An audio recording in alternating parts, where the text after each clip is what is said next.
So right now the shoes are pretty straight as far as the shape of them. So let's shape these a little bit more.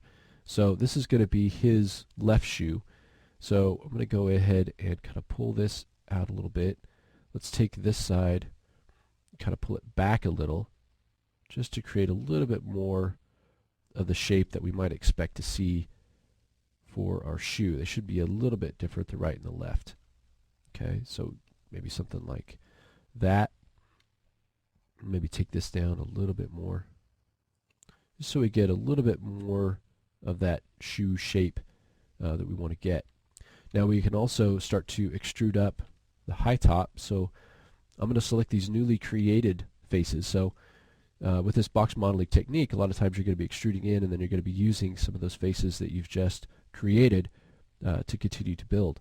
So we'll go ahead and take these, and let's do another extrude. This time we'll kind of just pull these straight up. You can see kind of the rough height that we want to pull those up. Okay, we can take those vertices and just kind of push them back a little bit. We could take the vertices inside here, pull those forward, and let's maybe flare out the tops of them. They're going to be kind of open. Okay, now we want to get a few more lines of resolution in here, so let's go ahead and insert a couple of edge loops in here. And if we want this corner to be tight, we want to have an edge loop up here as well. Let's go ahead and do the same thing for the tongue, which is going to kind of stick up, flop over a little bit. So we'll grab those polygons. Let's go ahead and extrude those up, and kind of click on the rotation there and kind of rotate it a little bit. Maybe flatten it out a little. And let's do another extrude. And just kind of step our way up. And we get up to the top. We'll go ahead and do that again. Get up to the top here. And let's kind of just flop it over just a little bit, just as our starting point here. You can check that by smoothing it. You can see everything is really, really sort of soft and blobby right now. So the key is, when we're working with a smoothing workflow, is to add your resolution in strategic locations to create that sharpness.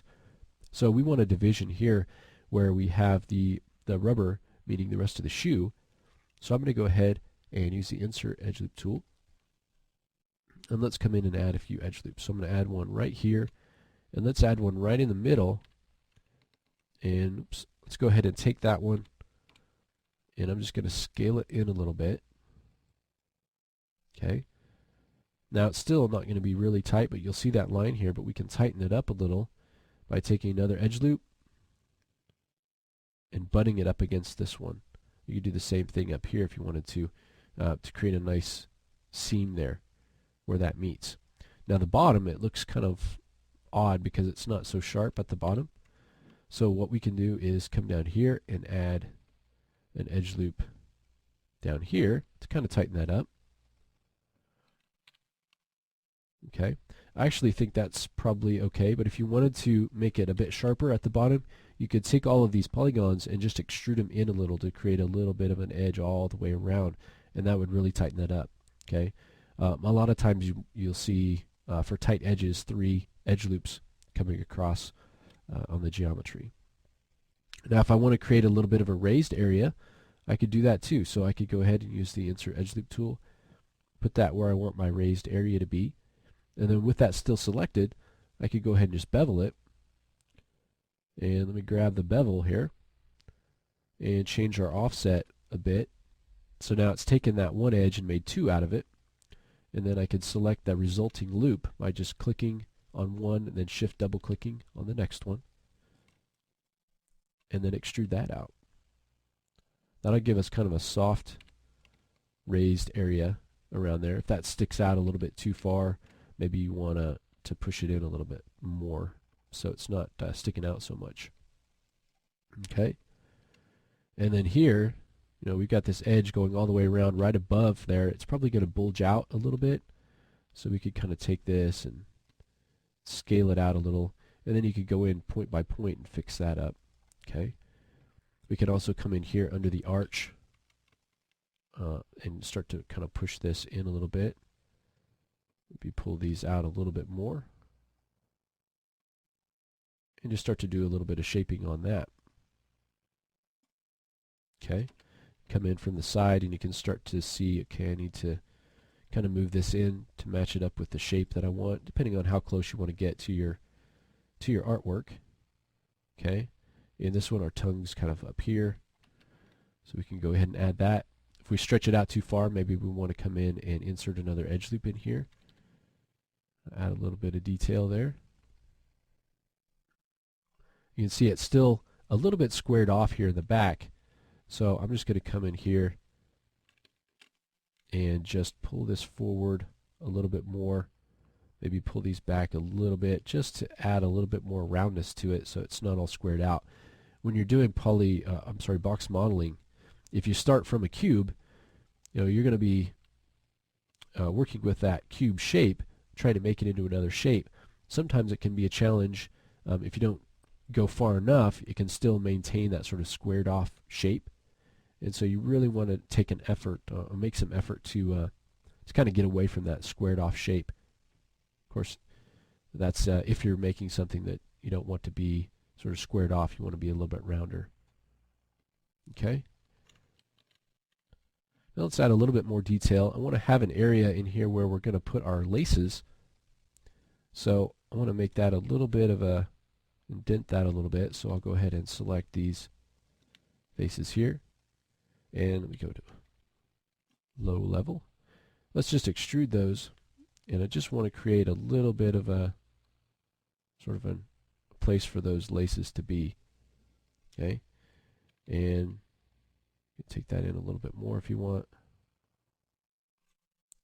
Let's do that again. And then one more time and we'll push it down a little bit.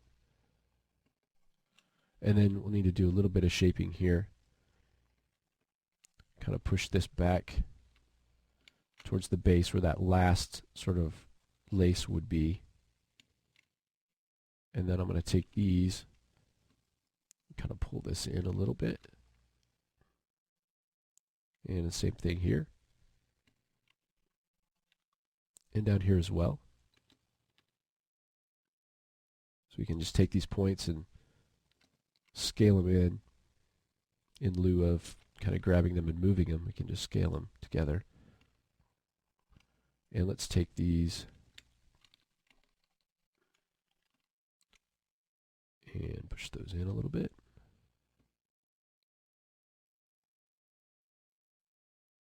It can be a little bit irregular. It is a shoe, so it doesn't have to be perfect. Take this and kind of raise it up a little.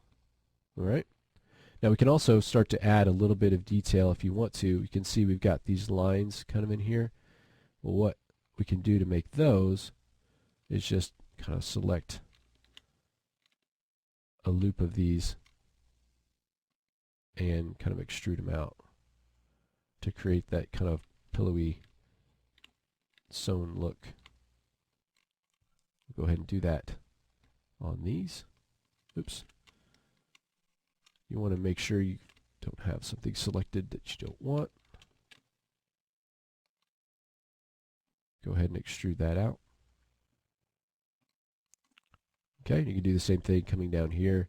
If you want to create some detail here on the sides, you come in and grab these bits, pull those out,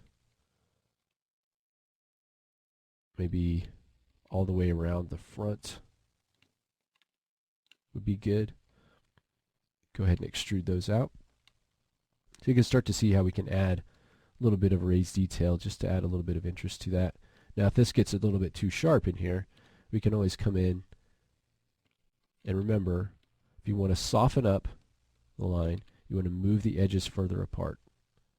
If you want to tighten it up, you want to move the edges closer together when we're working with this kind of smoothing workflow. So you want to soften it up, we'll move the edges apart. So you could take this, move it up here, and just space those out if when you smooth it, it's tighter than what you want. All right. So go ahead and add a couple more of those, and then in the next lesson, let's go ahead and start to add our laces and finish up this shoe. So we'll go ahead and do that next.